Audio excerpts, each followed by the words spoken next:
So most of the research methods I talk about are quantitative, meaning we're trying to break things down into numbers. And of course, that has the benefit of letting us compare things statistically and to model things mathematically so we can predict and to, test and rule out hypotheses. But of course, quantitative methods can fall flat in some circumstances. Like, imagine we want a deep dive into someone's lived experience, or we want like a deep and nuanced understanding of all the complexities that go into someone's experience in a relationship, or at work, or in their family. In these cases, it may be more useful to do qualitative research. And by qualitative research, I mean the multitude of systematic ways that we collect and analyze non-numerical data, basically descriptive data, whether that description comes from the researcher or direct quotes from those being studied or secondary sources or whatever. So a major benefit of qualitative research is the ability to go deeper and potentially tackle more complexity and kind of the context around things better than quantitative numerical research is able to do.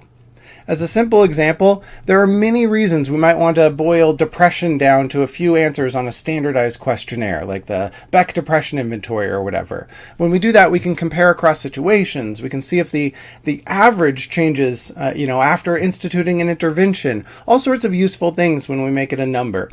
But at the same time, just a handful of questions asking about, sleep habits or self-worth or lethargy on a 5-point scale really capture the construct of depression, the experience of what depression is like, as opposed to all the nuance you can get into of someone's experience of depression when you take into account all the other things in their background and their life right now that might be contributing to that depression or shaping how they experience it. So qualitative research is much better at capturing more of that type of complexity. Qualitative research tends to be more phenomenological, we could say, giving us a peek into people's lived experiences, their nuanced perspectives that might not be captured by close-ended questions like a yes or no on a questionnaire. Like asking whether someone supports a proposed tax initiative, sure, that can easily be quantified to feel out, who supports it more or less, or whether support is changing over time, things like that. But it leaves out all the deeper and more tangled thoughts that each individual might have about that initiative. And one thing you'll find a lot in qualitative research that's kind of often missing with quantitative research is things like direct quotes from the participants themselves, so letting them explain things in their own words. Now, data in qualitative research can come from a variety of sources. So it could be things like interviews, surveys where you include open-ended questions, focus groups, diary methods, observation and field research, sometimes where the researcher kind of embeds themselves as a participant observer, or action research where the researchers are making changes or improvements and kind of collecting data on the impacts as they go, or sometimes just analyzing secondary sources of data using qualitative methods. And of course, there's lots of other possibilities. Certainly, you'll sometimes combine these with quantitative methods, like when you do a survey, you might ask closed-ended quantitative questions and also ask some open-ended qualitative questions. So you'll sometimes hear the term mixed methods when researchers are doing both things together. Now, one element common to qualitative research is that it generally involves smaller sample sizes, certainly smaller on average than quantitative research, where a large sample size gives us more statistical power for our numbers. In qualitative research, sometimes more data is better, but other times it's not that necessary. And regardless, there's just a limitation because qualitative data collection tends to be much more labor intensive for each individual you have, each participant, and so it's harder to do in mass. One thing you might use qualitative methods for, despite being so kind of labor intensive, is some of the things that are just hard or impossible to really quantify or put a number to, things that aren't captured well by closed-ended questions. Sometimes qualitative is the only way to study that thing.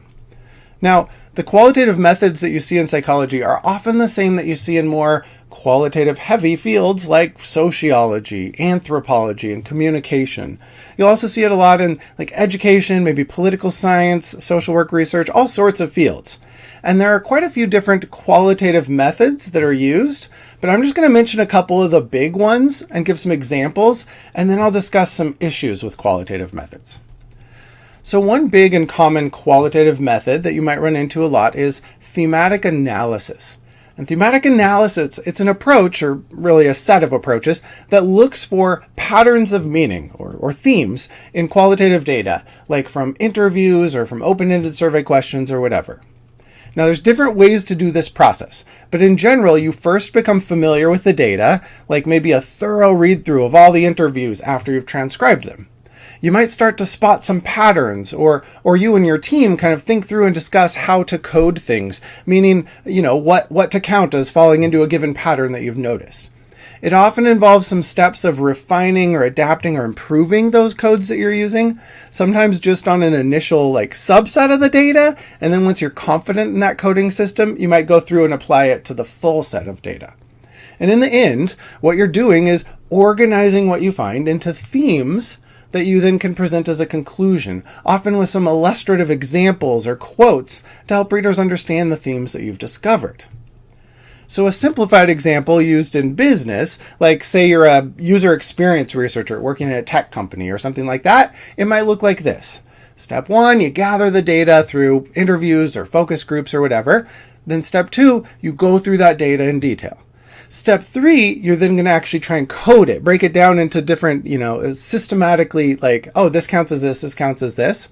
And then they suggest maybe step 4 would be creating some new codes or adapting your codes, things that come up as you're going through and starting to spot maybe some potential themes. You're starting to maybe lump those codes together, something like that. And then eventually you come back to the data. You think about whether the themes you started with capture the data or need to be revised. So maybe you shuffle around, you're like, oh, now these themes capture it. So that might be kind of a simplistic way of doing thematic analysis. Or there's this more, we'll say slightly more involved diagram of the idea. This one comes from an article in the British Medical Journal on how healthcare teams doing qualitative research together can use thematic analysis. So they suggest starting kind of as a step 1 with a discussion of, how much data you're going to need. That's a question of saturation. Like how much do you need to really fully understand to get a saturated, understanding of the topic? How many patients you need to interview or whatever it is. And then you read through all that data and everyone kind of makes some summary notes or memos and compares that with the team. So it's just like initially getting familiar with the data. And then in step 2, you're going to discuss again if you had a sufficient amount of data or need more.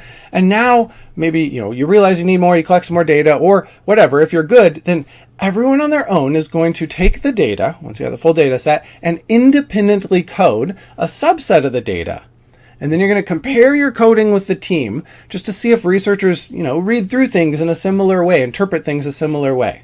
And then together, the team will settle on a code book, using that to go through and code all of the data, the whole rest of the data, the whole set of data, in this agreed upon way. And maybe you check in with each other at certain points or just at the end to confirm. You might check in using inter-rater reliability, basically whether people are using the codes in similar ways. You can even check that statistically. Then from there, researchers might draft together the themes that they spotted among all that coded data and kind of discuss and compare those themes to come to an agreement on the overall themes, the overall patterns you see, which can then be reported to help guide decision making or just to generate hypotheses or build motivation for maybe more large scale research in a particular direction.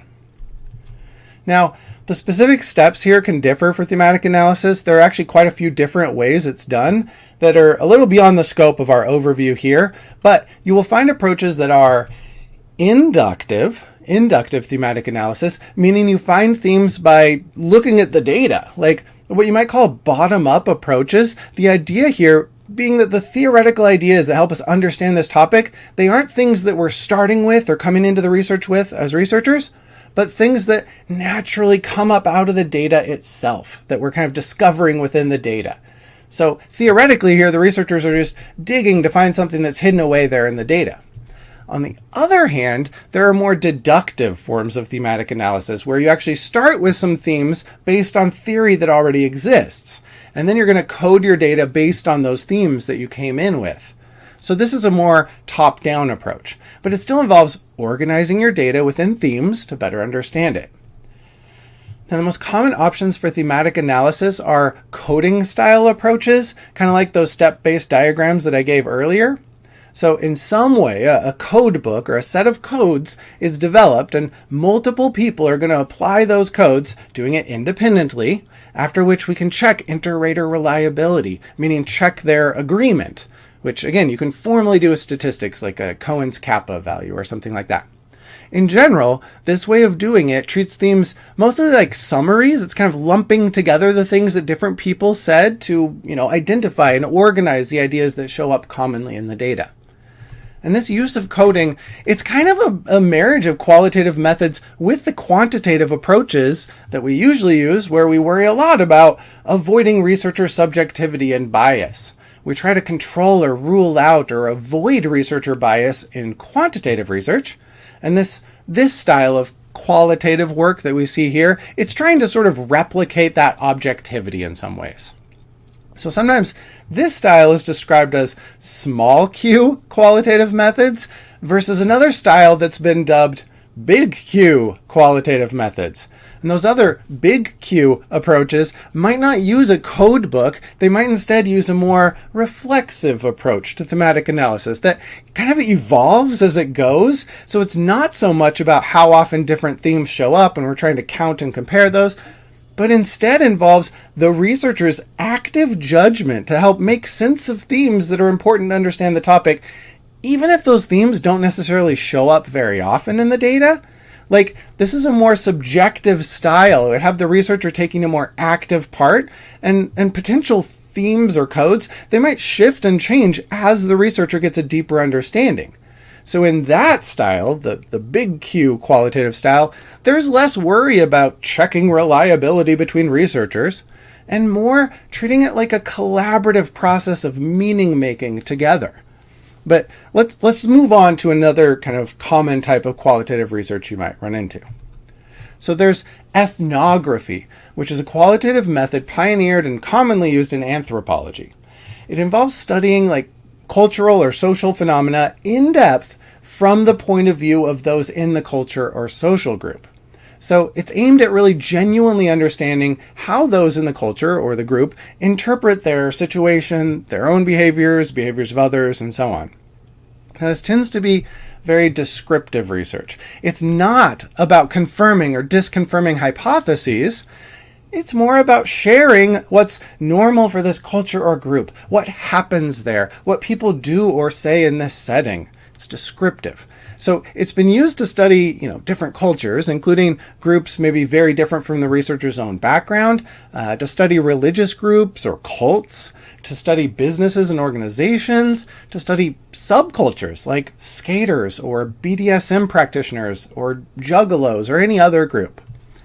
And a big element of ethnography is that often it's more than just observation. It's commonly participatory. So the researcher often takes part in the culture or the group being studied. They're sort of embedded within it sometimes.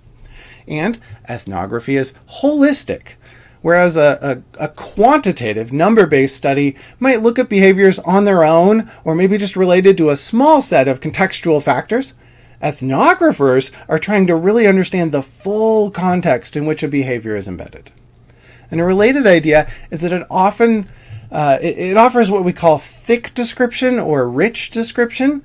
So the ethnography would give, the setting and the background in a lot of detail. Maybe if they're studying one subgroup, like tech workers in a particular factory complex in one part of India, then an ethnography would take into account wider cultural information, geographic information, like Indian culture overall, but also the subcultures in that part of the country or that city, relevant information about castes, the caste system, or historical information of how this factory ended up in this city and how the workers maybe relate to families that they left back home when they moved to this city for that job, and so on.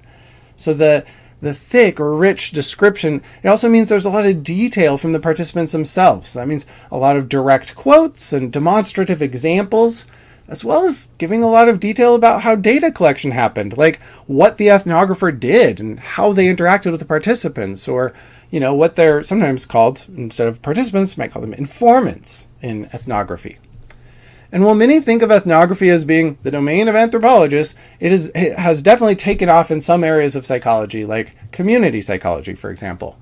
So Like they say here in this, ethnography is historical and contextual, enabling a rich, in-depth understanding of communities that is aligned with the values and goals of community psychology. It's a method to capture culture and context, to document process, and to reveal how social change and action occur within and through communities. That definitely fits with community psychology. Or you might see ethnography in sports psychology, like to gain insight into the behaviors, values, emotions, and mental states of athletes, and to get maybe a comprehensive understanding of the social environment and perceptions of members of that social group, so athletes. But okay, let's move beyond just ethnography or thematic analysis. Like I said, those are just a couple of the big qualitative methods out there. There are lots of other methods. I'm not going to get into them all, but I do want to show you some other ways qualitative methods are used in psychology, just with some examples. So you might see it in social media research, for example, like this analysis of Twitter discourse after the terrorist attacks by Anders Breivik in Norway back in 2011, where he killed a bunch of kids at a summer camp. You can see here the researchers identify various themes, like Norwegian nationality or details of the attacks or things like that, and then they document how those themes shifted in the conversation over the following days to more, towards the end, focus on themes of the meaning and explanations of the attacks. Or there's this example in occupational psychology, studying stress in people running their own solo business.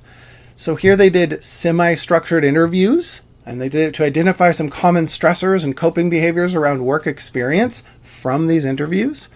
And you can see down here at the bottom that this research served the role of generating additional ideas for future research. So this might lead to, later quantitative research, like identifying what they call the tipping point when benefits of self-employment, like autonomy, are outweighed by business losses. Right? That might be kind of a number thing or an equation thing or something we can kind of model. But we first start by understanding the process through these interviews, this deeper qualitative analysis, and then we can go back and do further quantitative analysis later. Or there's this example in health psychology about changing condom use behavior in a particular at-risk population. So as you can see here, they interviewed a bunch of participants and analyzed those interviews looking for a theme. In this case, a theme they'd identified ahead of time. So a construct they called process of change. There were different types of process of change they were looking for. So they had an a priori, meaning ahead of time, an a priori coding scheme. So they came in with their coding scheme ahead of time, and they used that to make sense of the interview data. And then they can use that and the data to guide delivery of health services. Or here's an example studying the experience of parental separation or divorce on young women, where in this case, they just interviewed 7 young women, but they say the qualitative methodology used here allowed for investigation of the ways that participants made sense of their experiences of parental separation within their life story. So the researchers extracted those narratives, analyzing the interviews and identifying themes that emerged in their thematic analysis. At any rate, these are just some examples of what qualitative research looks like in psychology. But let's zoom back out and just talk about some issues in general to consider with qualitative research. So just like with quantitative research, we have to consider issues of validity. Although in qualitative research, this is often called not validity, but they might call it trustworthiness or credibility is a common way to phrase this. And there are a number of strategies researchers might employ to make their work more credible. For example, they might use prolonged engagement. That's one strategy, where a researcher maybe embeds themselves for so long, the participants stop noticing, and thus they're more likely to behave in their normal ways. So you might think of this like Jane Goodall, who spent years observing wild chimpanzees, but first she had to just stick around out there so long that she started to sort of blend into the background for them. Or qualitative researchers will also aim for data triangulation, which just means collecting data in multiple ways or from multiple angles. So this could be something like not just interviewing the participant, but also interview their significant other, their family members, their coworker, kind of to confirm things. Or it could mean use a combination of online surveys plus in-person focus groups and maybe some sit-down interviews with various people of the demographic group you're studying. Basically, find out where all the data agrees and spot places where the stories don't align. There are also tactics like what's called member checking, or sometimes it's called informant feedback. So peer debriefing is another one. So that's kind of like I said, you could debrief people who are peers of them, and debriefing with peers of your own as a researcher. But member check and informant feedback, that's basically checking in with the people you're studying. So you check in with the demographic group or the culture, whatever it is that you're doing the research on, to see if your conclusions and your understanding rings true to them. So you could do the check like with the original participants of your study. You go back and ask them, does this kind of align? Did I capture things well when I describe it this way? Or you could do a check afterwards with new people who also belong to the group you're studying. In that case, it might serve as a check of transferability or generalizability, right? Think of transferability kind of like external validity that we describe with quantitative studies. Like, sure, it may be true for these people we interviewed over here, but do our conclusions also apply to others? That sort of thing. Then there are strategies like negative case analysis. That would be where you find and discuss any data, anything in your data that contradicts the ideas or the themes that you've identified. Basically, go back, look at outliers or deviant cases, and consider if you missed something important and need to revise your conclusions or include some qualifiers. And there are plenty of other strategies we won't get into here, but basically there are ways to make qualitative research more systematic and maybe more convincing to skeptics. Now, one issue you regularly do have to worry about with qualitative research is participant reactivity, things like observation bias, so where the data we're getting isn't going to be representative of normal circumstances. So, like one common example to watch out for is the Hawthorne effect. And by the way, this is common even in experiments where we might watch people or test them, because the effect, the Hawthorne effect, is basically just that people behave or answer things differently when they know they're being observed or know they're being studied.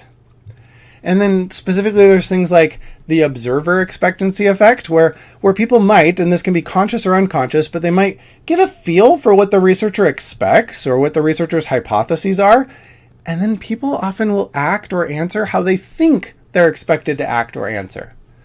Or just the fact that some qualitative research is done in settings or situations that are kind of artificial, like a focus group or something like that. So when you're outside the realistic situation, the real world, the behaviors and the answers that you get in your research might be different than normal, even for qualitative research. As I said earlier, some of these things we might have strategies to counteract or minimize, like, for example, prolonged engagement, just to be around so long that you eventually sort of start to blend in and cause less reactivity. That can solve some of this. Or embedding as a participant within the full natural context rather than doing something more unnatural, like bringing people into a focus group in your lab. Of course, at further out levels, there's issues where some people might criticize qualitative research just as being more affected by researcher bias and subjectivity. Like the idea that researchers might be able to objectively identify themes that come naturally out of the data, totally unbiased by the researcher's preconceptions, that's doubtful to some people. Or the idea that you can collect observations without being at least unconsciously guided by some tentative hypotheses, that might be a little bit of a stretch.